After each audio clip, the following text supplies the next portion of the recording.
Oi, pessoal. Bem-vindos todos à videoaula da disciplina Matemática aplicada à Economia. Esta é a nossa segunda aula à distância, no ano de 2021. Disciplina oferecida pelo Departamento de Economia da Faculdade de Economia, Administração e Contabilidade da USP de Ribeirão Preto. Eu sou o professor Ricardo Luiz Chaves Feijó e aí está o meu e-mail. Em algum ponto da aula, eu indicaria uma questão que deve ser respondida e encaminhada por e-mail no prazo de uma semana. Vamos à videoaula. Comecemos com uma introdução. O nosso tema é equações diferenciais, tá? Que são equações no espaço contínuo. Tá? Depois nós veremos as equações discretas, que são as equações a diferenças. Equações do tipo diferencial, como essa que nós vamos estudar, são amplamente desenvolvidas e estudadas no campo das ciências exatas, em física, em engenharia, mas também nas ciências sociais aplicadas, em especial na economia, nós encontramos amplo emprego desse tipo de equação. Essas são equações que contêm, além de variáveis dependentes e independentes, em seus termos, contém também as derivadas daquelas variáveis, as derivadas das variáveis dependentes em relação às variáveis independentes. Então, tem as variáveis dependentes e as derivadas dela. Seja x a variável independente. A expressão da derivada da variável dependente y em relação à variável independente x, ou seja, dy dx, aparece em pelo menos um dos termos que compõem esse tipo de equação, a equação diferencial. Como se trata de derivadas, estamos supondo que a relação entre y e x, ou x e y, comporta uma função bem comportada da chamada classe C1. Tá? Isto é, a gente supõe que ela possua derivada contínua. Tá? E se aparecer nessa equação derivadas de ordem mais elevada, então a gente supõe que a função também seja de classe C2, C3 e assim por diante. Tá? Ou seja, possuem essas derivadas dessas ordens cada vez mais alta, também contínua. Tá? Então, a função yx é uma função, pelo fato dela possuir derivada, é uma função suave ou função diferenciável.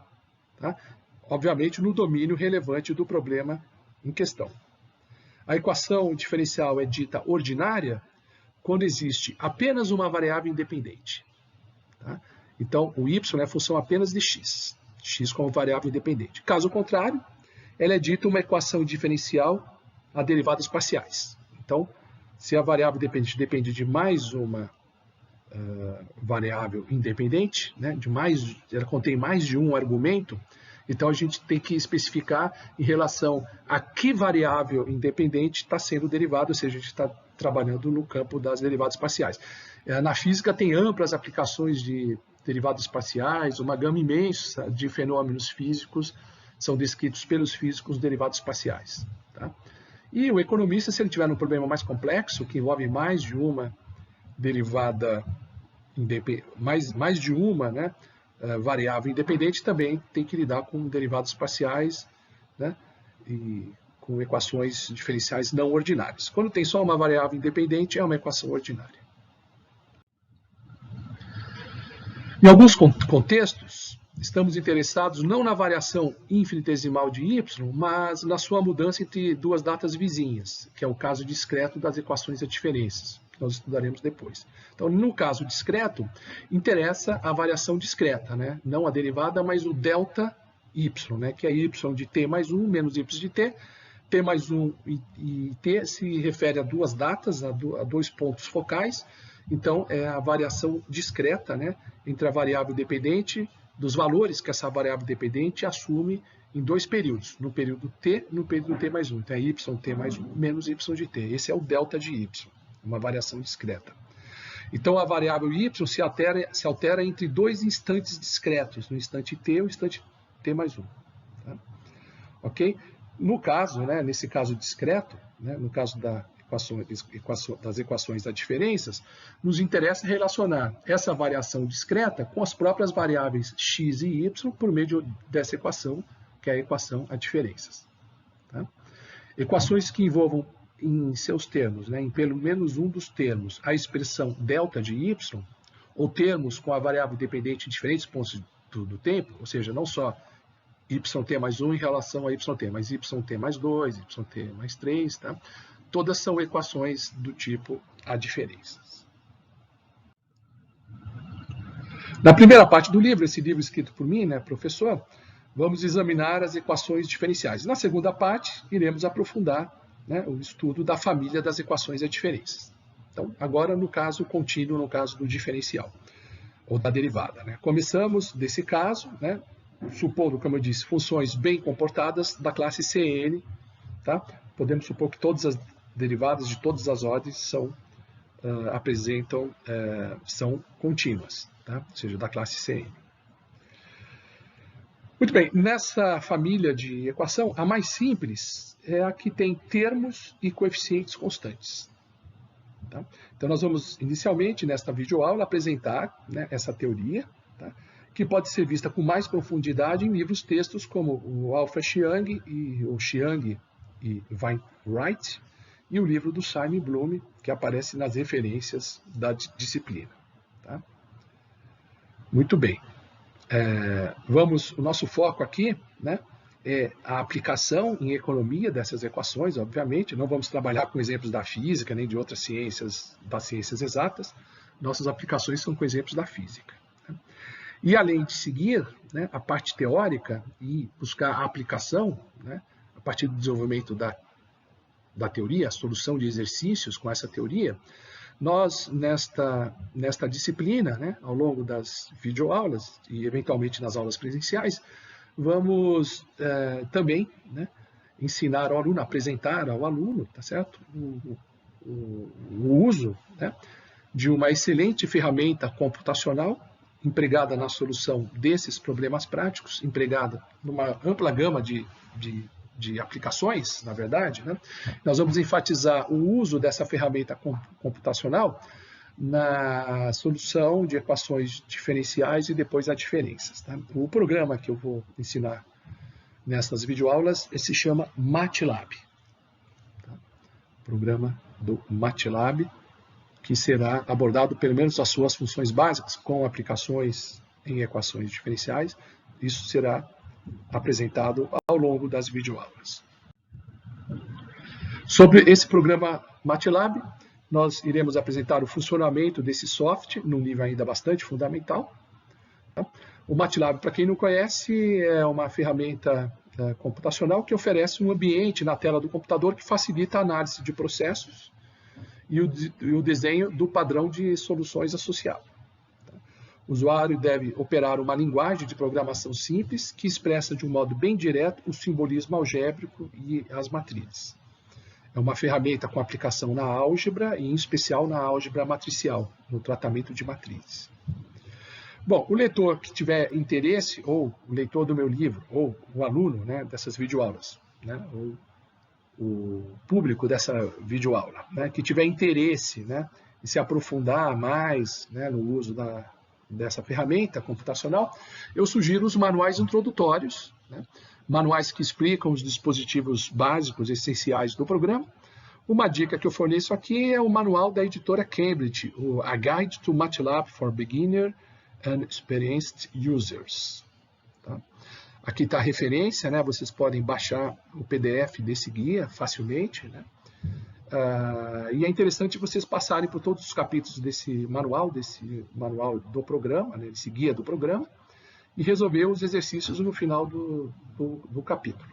Tá? A gente não vai usar todos os recursos que estão aí nesse manual bastante introdutório, tá certo? Embora tenha coisas um pouco mais avançadas nele, tá certo? Vamos focar, né, o que é essencial no MATLAB, tá, para lidar com o tema da disciplina, que são as equações diferenciais e as diferenças. O aluno que desejar, ele pode baixar, pelo menos por uns meses, né, a versão demo do programa MATLAB. Tá? E de forma que o aluno, né, ou o público aí dessa videoaula tenha no seu próprio computador, tá, o programa MATLAB. Então, ele possa exercitar e fazer o uso pessoal desse programa.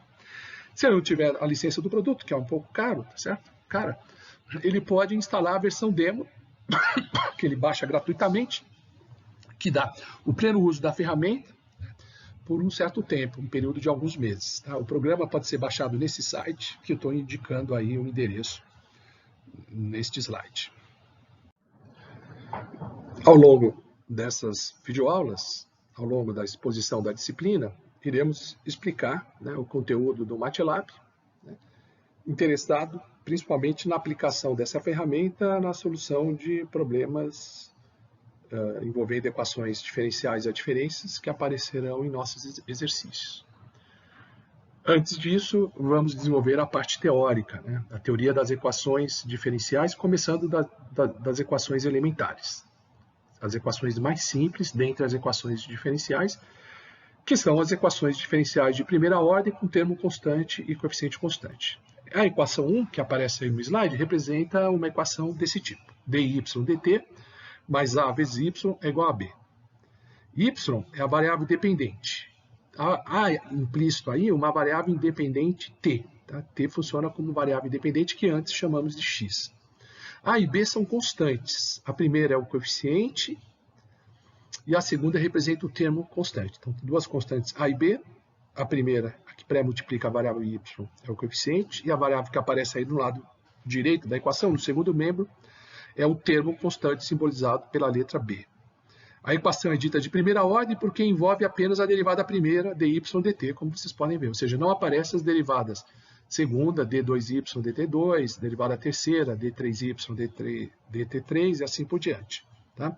Ou seja, em termos genéricos, né, dado uma derivada de ordem n, dny dtn, não aparece nenhum exemplo em que n seja maior que 1. N é um inteiro. Então, aparece apenas com n igual a 1, né, que é exatamente a derivada simples, portanto, eu tenho uma equação de primeira ordem. A n mais alta define a ordem da equação. Nesse caso, n é igual a 1, a ordem mais alta. Portanto, essa é uma equação de primeira ordem. Essa equação também é uma equação de primeiro grau. Tá? Que pode ser uma equação linear também. Tá?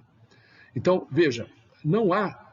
Imagina um termo com y elevado a m e aí um termo que tem a derivada dy dt elevado a m. No caso dessa nossa equação, o m é sempre igual a 1 ou no máximo 1. Tá? Não tem termos em que o m aparece aí como expoente, né? O m não aparece maior que 1. Tá? Então, não tem termos com expoente maior que 1, portanto, ela é uma equação de primeiro grau. E não tem também termos cruzados, por exemplo, multiplicando y pela derivada de y em relação a t. Tá? Então, o valor máximo de m define o grau da equação, assim como o valor máximo de n define a ordem da equação. Então, portanto, como n e m são ambos igual a 1, essa é uma equação diferencial de primeira ordem e primeiro grau. Ok? Falamos em equação linear e equação de primeiro grau. De fato, né, no caso de equações ordinárias, que tem apenas uma variável independente, a equação de primeiro grau também é chamada de equação diferencial linear. Contudo, nem sempre se emprega essa denominação de equação linear a equações de primeira ordem. Para entendermos melhor tal terminologia, adiantamos o caso mais geral de equações de primeira ordem e primeiro grau com coeficientes e termos variáveis. Então, ao invés de ter as letras a e b representando constantes, agora eu tenho a função u de t como coeficiente e a função w de t como termo. O termo depende de t nesse caso. Tá? Então, a equação com coeficientes e termos variáveis, né, é a equação 2. dy dt mais u de t vezes y é igual a w de t. Note que agora o coeficiente e o termo dependem da variável t. Se essas duas funções, né, u de t e w de t, forem de fato funções apenas de t, aparecer como argumento apenas t, como está na equação 2, então a equação 2, de fato, ela é linear. Tá? Que ela é de primeiro grau, porque não tem nenhum expoente acima de 1, o m não é maior que 1, portanto ela é de primeiro grau, e também é linear. Tá? Mesmo que as funções não sejam lineares em t. Ok? Estudaremos esse tipo de equação mais adiante. Se as funções coeficiente u e a função termo w forem também função de y, se elas tiverem y como argumento, ou seja, a equação não é ordinária, se o y, portanto, aparecer tanto em u quanto t, ou seja, u é função de y e de t, e w é função de y e de t, tá? Se esse y aparecer, esse y que entra como argumento, aparecer elevado a uma potência maior que 1, a equação diferencial deixa de ser linear. Tá? Ela deixa de ser linear, exatamente porque o y, como argumento de u, aparece a uma potência acima de 1. Mesmo que o y, que aparece fora de u e de t, e a derivada de y, esteja a potência 1. Tá? Ou seja, a equação ela é de primeiro grau, porque a potência de m é igual a 1, tá certo? E ela não é linear, porque o y, que aparece como argumento da função u e de w, tem uma potência maior que 1. Então, no caso não ordinário, o primeiro grau não é sinônimo de equação linear. Tá? Em geral, né, para equações diferenciais que envolvam derivadas de ordem mais alta, ou seja, uma equação f, que é a função da variável independente t, da variável dependente y, e de todas as derivadas, dy dt, d2y, dt2, até dny dtn. Né? Esse tipo de equação, né, é chamado de linear se a função f depende linearmente das variáveis dependentes y, derivada de y, e as derivadas de ordem superior de y. Tá? Mesmo que não dependa linearmente da variável independente t. Tá? Se houver uma dependência linear da variável dependente y, tá? E de todas as suas derivadas, tá? Mesmo que não haja uma dependência linear da variável independente t, mas se a dependência for linear em relação às variáveis dependentes e suas sucessivas derivadas, então a equação é dita uma equação linear. Ok? Por ora, vejamos a solução, o emprego dessas equações mais simples, do tipo 1, com termo constante e coeficiente constante. Tá? Vamos começar por um caso ainda mais simples, em que imaginamos um termo nulo. Tá? Ou seja, fazendo-se b igual a zero, a equação 1 torna-se uma equação homogênea. Né? Obviamente que o a, que continua aí como uma constante não nula, ela deve ser nula, né? Porque estamos pensando na homogênea associada à equação completa 1. Tá? Estamos pensando apenas na homogênea da equação 1. Então, o b é igual a zero e o a é não nulo, né? Tá certo? Para que a gente tenha a homogênea associada. Vamos ao exercício? Eu vou indicar o exercício da página 459. É o exercício que aparece no box 15.1. É o exercício 1A. Tá? Essa é a questão da aula. Vejamos a solução completa da equação de primeira ordem, primeiro grau, com coeficiente e termo constantes, que é o caso mais simples. Então, como solucionar a homogênea? Vamos pegar primeiro, né, a solução da homogênea associada, né, que seria dy dt mais a vezes y igual a zero. Obviamente, dy dt é igual a menos a vezes y. Né? Ou seja, procuramos uma classe de funções bem comportadas, cuja derivada seja ela mesma a menos de uma constante multiplicativa. Né? Então, é um y tal que dy dt é menos a vezes y. Então, é ela mesma a menos multiplicada, pré-multiplicada por uma constante multiplicativa, no caso menos a. As funções exponenciais apresentam essa propriedade. Isso é bem estudado, bem conhecido do curso de cálculo. Ou seja, a derivada de et é o mesmo et. Né? E se for a derivada de e elevado a menos at, pela regra da função composta, né, a derivada em relação a t é menos a, que é a derivada de menos at, vezes a derivada da função principal, que é o próprio e elevado a menos at. Então, é menos a elevado a menos at. Se chamarmos esse e elevado a menos at de y, então a derivada de y é menos a elevado a menos at, exatamente menos a de y. Tá? Portanto, tem essa solução candidata, y é igual a e elevado a menos at. Né? Que ainda não é uma solução suficientemente geral, né? Porque ela pressupõe uma condição inicial dada. Tá? Ou seja, o valor de a aí é dado por uma condição inicial bem particular. Né? Basta fazer t igual a zero, né? A solução de y0 é menos e elevado a menos a vezes zero, e elevado a 1, portanto é 1. Tá?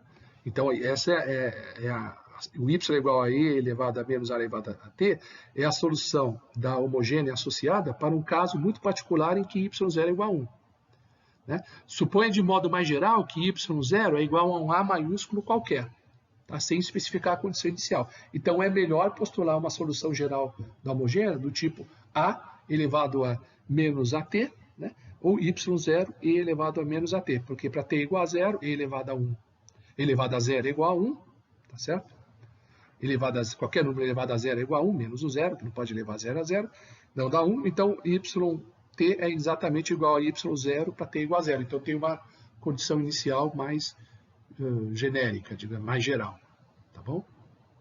Então a solução fica a e elevado a menos at, essa é a solução candidata mais geral. Solução desse tipo, ou seja, yt igual a e elevado a menos at, é uma solução geral não especificada. Né? Quando eu substituo a por y0, eu tenho uma solução geral definida, uma solução definida, que explicita nela a condição inicial y0. Tá? Em geral, né, dado uma equação diferencial de ordem n, um f, em função de t, y, dy, dt, até dn, y, dtn igual a 0, diremos ter um problema a valores iniciais se forem dados os valores de y de t0, dy, dt, t0, dn elevado a y, dtn, d0, para um t0 arbitrário, porém fixado. Em geral, você fixa o t0 igual a 0. Esse 0 é o cronômetro para determinar a condição inicial. Muito bem, então essa última equação com y0, a solução definida, satisfaz as condições iniciais. Né? Nela o A é y0, já estou especificado, né? E dy dt é A, que é a constante, sai fora da derivada, né? Menos A, que eu derivei, né? E elevado a menos at, portanto é menos A vezes A elevado a menos at, tá? Chamando esse A elevado a menos at de y, como a gente fez, então é menos a vezes y. Né? Ok? Ou seja, yt igual a elevado a menos at satisfaz a equação homogênea associada em questão. Vamos para o caso mais geral, né? O caso da equação não homogênea, ou seja, a própria equação 1 que nós começamos na videoaula. Demonstra que a solução geral, né, no caso mais geral, essa solução que estamos procurando, ela pode ser obtida pela soma de dois termos. A solução da homogênea associada, conforme vimos, que já obtivemos para o caso mais simples, né? Isso é chamado de função complementar, e é representado por y subíndice c, c de complementar. E também o outro termo é a solução particular da equação original completa, o y particular, o yp. Uma solução particular qualquer. Tá? A solução geral da homogênea, a gente sabe que é y0 e elevado a menos at. Portanto, o y de c é y0 e elevado a menos at. Para a gente ter a solução completa, né, tá, a solução geral da equação, basta agora identificarmos uma solução particular da equação original. E a gente busca a solução particular mais simples possível.